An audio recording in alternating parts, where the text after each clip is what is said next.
Everyone, कैसे हो आप सब। स्वागत है आपका अपने चैनल टीचिंग विद बानी में। फ्रेंड, जैसा कि आपको पता है, रोज़ शाम 8 बजे हमारे चैनल पर हिंदी की क्लास होती है। उसके अकॉर्डिंग हम अपनी आज की क्लास को स्टार्ट करेंगे। आज की जो हमारी क्लास है वो मोस्ट इम्पॉर्टेंट है, क्योंकि आज की क्लास में हम पढ़ेंगे हिंदी के प्रमुख कवियों व लेखकों के उपनाम, जो पेपर में बहुत पूछे जाते हैं। तो चलिए वीडियो को स्टार्ट करते हैं। हमारा पहला इम्पॉर्टेंट पॉइंट, आदि कवि कौन है। तो आपको याद रखना, जो हिंदी में हम आदि कवि बोलते हैं वो बोलते हैं वाल्मीकि को। पेपर में ये काफ़ी बार डायरेक्ट यही पूछ देते हैं, आदि कवि के नाम से हम किसे जानते हैं। तो आपको याद रखना, हम वाल्मीकि को जानते हैं। हमारा अगला क्वेश्चन है, अपभ्रंश का वाल्मीकि। ये भी बहुत पूछा जाने वाला पॉइंट है। अपभ्रंश का वाल्मीकि हम किसे कहते हैं, तो कहते हैं स्वयंभू को। ये दोनों क्वेश्चन पेपर में काफ़ी बार रिपीट होते रहते हैं छोटे बड़े एग्जाम में। हमारा अगला क्वेश्चन है, अभिनव जयदेव। अभिनव जयदेव के नाम से हम विद्यापति को जानते हैं। अभी मैं देख रही थी प्रीवियस क्वेश्चन पेपर, तो उसमें था कि ऑप्शन में विद्यापति था और विद्यापति ना दे के उधर पे अभिनव जयदेव दिया था। तो आपको याद रखना, जो विद्यापति को हम अभिनव जयदेव के नाम से हम विद्यापति को जानते हैं। हमारा अगला क्वेश्चन है, हिंदी का प्रथम कवि। मोस्ट इम्पोर्टेंट है, अपने नोट्स में जरूर लिखना। हिंदी का प्रथम कवि के नाम से हम सरप्पा को जानते हैं। मैंने काफ़ी बार अपने मॉक टेस्ट में भी आपको कराया कि हिंदी का प्रथम कवि कौन है, तो आपको याद रखना वो सरप्पा है। हमारा अगला क्वेश्चन है, प्रथम सूफी कवि। ये भी बहुत इंपॉर्टेंट है, काफ़ी बार पेपर में रिपीट हुआ है। तो आपको याद रखना, हिंदी के जो प्रथम सूफी कवि हैं वो हैं असाइद। मोस्ट इम्पॉर्टेंट ये पॉइंट है। हमारा अगला पॉइंट है, जड़िया कवि। तो आपको याद रखना दोस्तों, जड़िया कवि के नाम से हम नंददास को जानते हैं। हमारा अगला क्वेश्चन है, बादशाह रस का सम्राट। ये मोस्ट इम्पॉर्टेंट पॉइंट है, काफ़ी बार पेपर में पूछा गया। बादशाह रस के सम्राट कौन है, तो आपको याद रखना वो है सूरदास। हमारा अगला पॉइंट है, हिंदी का जाति कवि। हिंदी का जाति कवि हम किससे बोलते हैं। अब इसमें दो ऑप्शन आते हैं कन्फ्यूजन में, तुलसीदास को भी कहते हैं, विद्यापति को भी कहते हैं। तो आपको मैंने दोनों बता दिए, जो आपको ऑप्शन में मिले उसे आप टिक मारना। हिंदी का जाति कवि हम तुलसीदास को भी कहते हैं और विद्यापति को भी कहते हैं। हमारा अगला मोस्ट इम्पॉर्टेंट क्वेश्चन, कठिन काव्य का प्रेत। तो आपको याद रखना है वो है केशवदास। हमने काफ़ी बार अपनी पूरी क्लास में आपको बताया कि कठिन काव्य का प्रेत कौन है। तो आपको याद रखना केशवदास है। जो पुरानी क्लास है उनमें हमने देखना, मॉक टेस्ट मैंने कराया है, और केशवदास का पूरा जीवन परिचय भी मैंने आपको अपने चैनल पर पढ़ाया था। वो भी देखिए, बहुत इंपॉर्टेंट है। केशवदास से जितने भी क्वेश्चन बनते हैं वो मैंने पूरी एक क्लास में आपको पढ़ा रखे हैं। हमारा अगला क्वेश्चन है, पुराने पंथ का पथिक। पुराने पंथ के पथिक कौन है, तो आया वो है मती राम। दोस्तों, थोड़ी तबीयत ठीक नहीं है, इसी वजह से आप आवाज़ में थोड़ी प्रॉब्लम होगी, तो प्लीज़ आप एडजस्ट करना। जल्दी आपके लिए पहले जैसी क्लासेस लाएंगे। हमारा अगला क्वेश्चन है, प्रेम की पीर का कवि। प्रेम का पीर का कवि किसे कहते हैं, तो आपको याद रखना, जो प्रेम का पीर का कवि है वो है गणानंद। ये बहुत बार पूछा जाने वाला मोस्ट इम्पॉर्टेंट क्वेश्चन है। अच्छा दोस्तों, मुझे काफ़ी लोगों ने कमेंट किया था कि मैम जो आप क्लास पढ़ाती हो उसकी मुझे PDF दे दीजिए, या मेरे व्हाट्सएप पे दे दीजिए, या आपकी कैसे मिलेगी। तो दोस्तों मैं आपको बता दूं, चैनल के अबाउट में जाना, आपको टेलीग्राम की लिंक मिलेगी। आप टेलीग्राम चैनल मेरा ज्वाइन कर लीजिए। ये जो आज मैं क्लास पढ़ा रही हूँ, ये PDF आपको मेरे टेलीग्राम पे मिल जाएगी। आप उधर से डाउनलोड कर लेना और रिवीजन मारते रहना, तो आपको जल्दी तैयार हो जाएंगे क्वेश्चन। हमारा अगला क्वेश्चन है, हिंदी नव जागरण का अग्रदूत। ये बहुत पूछा जाने वाला मोस्ट इम्पॉर्टेंट क्वेश्चन है।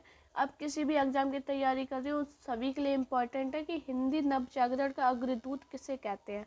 तो आपको याद रखना, जो हिंदी नव जागरण के अग्रदूत है वो भारतेंदु को कहते हैं। हमारा अगला क्वेश्चन है, हिंदी साहित्य में आधुनिकता के जन्मदाता कौन है। ये बहुत पूछा जाने वाला क्वेश्चन है, हिंदी साहित्य में आधुनिकता के जन्मदाता कौन है। तो आपको याद रखना वो है भारतेंदु हरिश्चंद्र। ये मोस्ट इंपॉर्टेंट क्वेश्चन है, पेपर में काफ़ी बार ये रिपीट भी हुआ है। हमारा अगला क्वेश्चन है, नियम नारायण शर्मा। नियम नारायण शर्मा, ये आपके लिए नया होगा, आपने अभी तक नहीं पढ़ा होगा।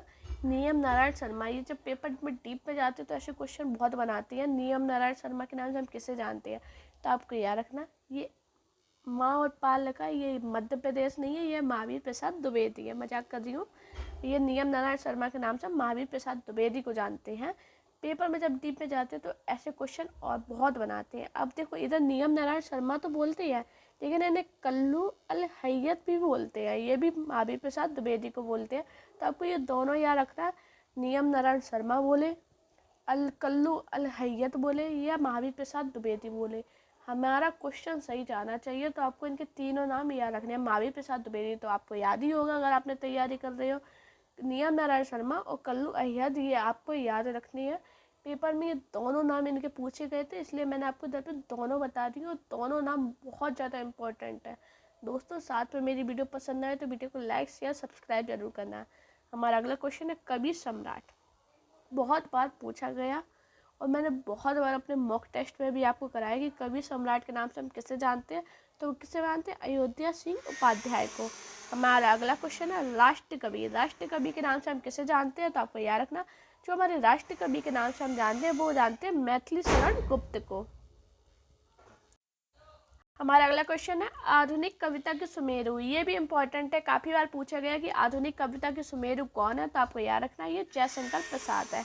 अब दोस्तों पेपर में बहुत पूछा जाने वाला कंफ्यूजन क्वेश्चन, कठिन गद्य का प्रेत। अब पेपर में आया कठिन गद्य का प्रेत। अब आपने पढ़ लिखा कठिन काव्य के प्रेत केशवदास। अब आपने देखा गद्य ये मिसप्रिंट है और हम लोग लगा देते केशवदास को और हमारा क्वेश्चन हो गया गलत। जब आंसर किया ही तो देखा अरे ये तो क्वेश्चन आता हुआ गलत हो गया, कैसे गलत हो गया। तो आपको याद रखना जो कठिन काव्य का प्रेत है वो केशवदास को कहते हैं और कठिन गद्य का प्रेत बोले तो वो हम अज्ञे को कहते हैं। आपको ये दोनों पॉइंट अपने दिमाग में रखने हैं, अपने नोट्स में लिखिए, कैसे भी लिखिए, लेकिन याद जरूर रखना। हमारा अगला क्वेश्चन है कवियों का कवि। ये बहुत पूछा जाने वाला इंपॉर्टेंट क्वेश्चन। तो आपको याद रखना जो कवियों का कवि है वो शमशेर बहादुर सिंह को कहते हैं। हमारा अगला क्वेश्चन है बुंदेलखंड का चंद्रवरदायी। तो आपको याद रखना जो बुंदेलखंड का चंद्रवरदायी है वो हम बोलते हैं वृंदावन लाल वर्मा को। आप लोग चंद्रवरदायी नहीं मान रहे ना, आपको याद रखना बुंदेलखंड का चंद्रवरदायी है वो वृंदा लाल वर्मा को मानते हैं। हमारा अगला क्वेश्चन है मुनि मार्ग का हिमायती। जो मुनि मार्ग का हिमायती है वो हम आचार्य रामचंद्र शुक्ल को कहते हैं। आपने देखो मेरी पूरी क्लास पढ़ी है, उसके बाद भी आप क्वेश्चन गलत मत करना। आप एक दो बार क्लास को पढ़िए और आपको अगर एक ही बार क्लास पढ़नी है, मैं ये नहीं कहूँगी मेरी क्लास पढ़िए, जिसकी पढ़ रहे हो मन से पढ़ना और अच्छे से पढ़िए, अपनी तैयारी बेहतर कीजिए। हमारा अगला क्वेश्चन है स्वच्छंदवादी आलोचक। तो आपको याद रखना है जो स्वच्छंदवादी आलोचक है वो है नंद दुलारे वाजपेयी। आज के जितने भी क्वेश्चन है ये मोस्ट इम्पोर्टेंट है, तो प्लीज़ उसके लिए एक लाइक ज़रूर करना और चैनल को सब्सक्राइब करना और कमेंट में ज़रूर बताना कि आज की क्लास आपको कैसी लगी है। और मेरा टेलीग्राम चैनल ज्वाइन करना, उस पर आपको PDF मिल जाएगी। हमारा अगला क्वेश्चन है रसवादी आलोचक। तो रसवादी आलोचक के नाम से हम नगेंद्र को जानते हैं। मैथिल कोकिल के नाम से हम विद्यापति को जानते हैं। ये ज़्यादातर लोग क्वेश्चन जानते होंगे, फिर भी मैंने आपको बता दिया मैथिल कोकिल के नाम से हम विद्यापति को जानते हैं। हमारा अगला क्वेश्चन है हिंदुस्तान की तूती। तो आपको याद रखना जो हिंदुस्तान की तूती के नाम से अमीर खुसरो को जानते हैं। कभी पेपर में डायरेक्ट उपनाम ही पूछ देते हैं और ये हिंदी अमीर खुसरो का पूछा गया उपनाम है, तो आपको याद रखना विद्यापति का भी पूछते हैं। पेपर में पूछा गया था हिंदुस्तान की तूती हम किससे बोलते हैं, तो आपको याद रखना ये अमीर खुसरो का मोस्ट इंपॉर्टेंट क्वेश्चन है। पेपर में डीप में जाते हैं ऐसे क्वेश्चन बनाते हैं, तो आप याद जरूर रखना। हमारा अगला क्वेश्चन है अष्टचाप पुष्टि मार्ग का जहाज। ये मैंने पढ़ाया है आपको। अष्टचाप और पुष्टि मार्ग का जहाज है वो हम सूरदास को कहते हैं। और दोस्तों मैंने सूरदास का पूरा जीवन परिचय अपने चैनल में पढ़ाया है। पूरे सूरदास से जितने भी क्वेश्चन बनते थे उनके जीवन परिचय से वो पूरे मैंने एक क्लास में पढ़ाए हैं, तो आप उस क्लास को ज़रूर रखना जिससे आपके सूरदास से जितने भी क्वेश्चन बनते हैं किसी भी एग्जाम की आप तैयारी कर रहे हो। मैं किसी एक पर्टिकुलर एग्जाम के हिसाब से नहीं पढ़ाया, मैंने सभी जितने भी एग्जाम होते हैं सभी के प्रीवियस क्वेश्चन पेपर रखे थे। उसके बाद मैंने देखा हाँ इसमें ये बनना इसमें बनना, उसी के बाद मैंने आपको पढ़ाया, तो वो उस क्लास को ज़रूर देखना, मोस्ट इम्पॉर्टेंट है। हमारा अगला क्वेश्चन है जवादानी का दावा रखने वाले कवि कौन है, वो है गणानंद। हमारा अगला क्वेश्चन है प्रकृति का सुकुमार कवि। मोस्ट इंपॉर्टेंट है, बहुत बार पूछा गया, छोटे बड़े एग्जाम में पूछ ही देते हैं। प्रकृति का सुकुमार कवि हम किसे कहते हैं, आपको आंख बंद करके ऑप्शन लगाना सुमित्रा नंदन पंत। ऐसे भी आंख मत बंद करना कि गलत ही लगा दो, मैंने बोला मतलब आपको तय है इतना अच्छे से। नींद में भी कोई पूछता है प्रकृति का सुकुमार कवि तो आपको याद रखना सुमित्रा नंदन पंत। आधुनिक मीरा के नाम से आप महादेवी वर्मा को जानते हैं, मोस्ट इम्पॉर्टेंट। एक भारतीय आत्मा, माखनलाल चतुर्वेदी, ये भी मोस्ट इम्पॉर्टेंट है। ज़्यादातर तो ये क्वेश्चन मैंने अपने मॉक टेस्ट में भी आपको कराया, लेकिन मुझे लगा कि ये इम्पॉर्टेंट है एग्ज़ाम की दृष्टि से, एग्ज़ाम का माहौल चल रहा है तो आपके लिए इम्पोर्टेंट होगा, इसलिए मैंने आपको एक पर्टिकुलर क्लास बना दी।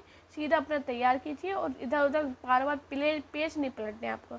हमारा अगला क्वेश्चन है कलम का जादूगर। तो आपको याद रखना, जो कलम का जादूगर है हम कहते हैं राम वृक्ष बेनीपुरी को। बहुत पूछा जाने वाला क्वेश्चन।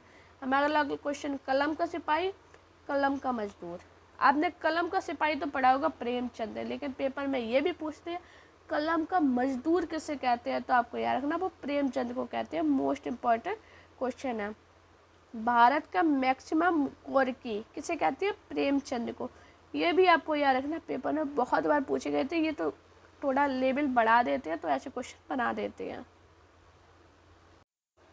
हमारा अगला क्वेश्चन है गद्य काव्य का लेखक किसे कहते हैं, वियोगी हरि को। आधुनिक कबीर किसे कहते हैं, नागार्जुन को। ये बहुत पूछा जाने वाला क्वेश्चन है। आधुनिक कबीर हम किसे कहते हैं, तो आपको याद रखना है वो हम कहते हैं नागार्जुन को।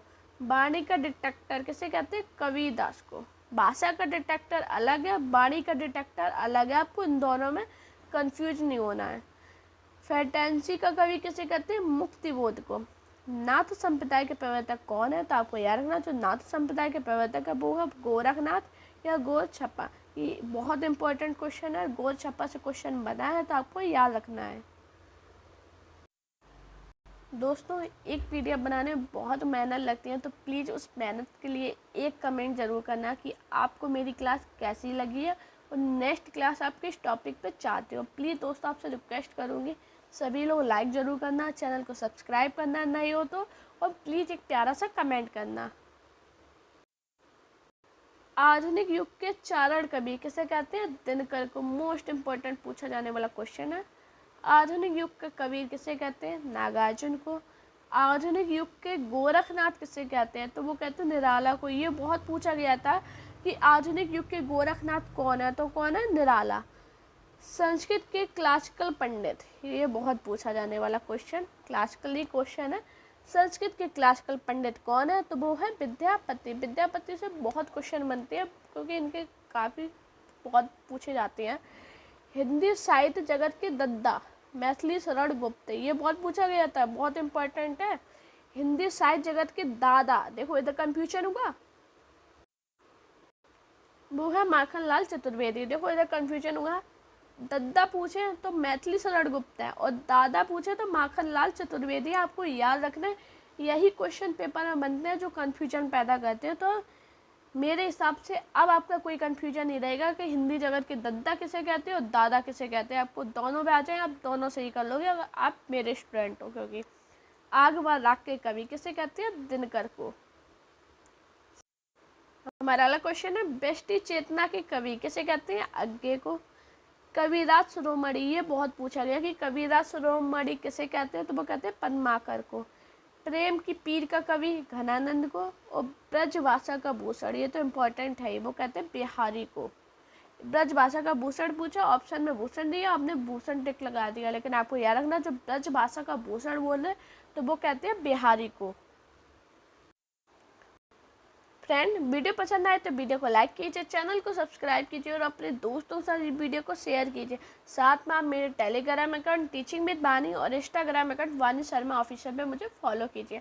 अगर आपको दोस्तों कोई पढ़ाई में प्रॉब्लम हो रही है और आप मुझे कमेंट में नहीं बता पा रहे हो तो मुझे इंस्टाग्राम पर मैसेज कीजिए, मैं आपकी इस प्रॉब्लम का सॉल्यूशन ज़रूर लेके आऊँगी। और आप मेरे टेलीग्राम चैनल को ज्वाइन कर लेना, जिससे जो भी मैं PDF आपको दूँ आपको मिल जाए और अपनी डाउनलोड कीजिए, तैयारी बेहतर कीजिए। दोस्तों प्लीज़ एक मेहनत के लिए, मेरी इस मेहनत के लिए लाइक शेयर सब्सक्राइब जरूर करना चैनल को। Thank you guys watching this video.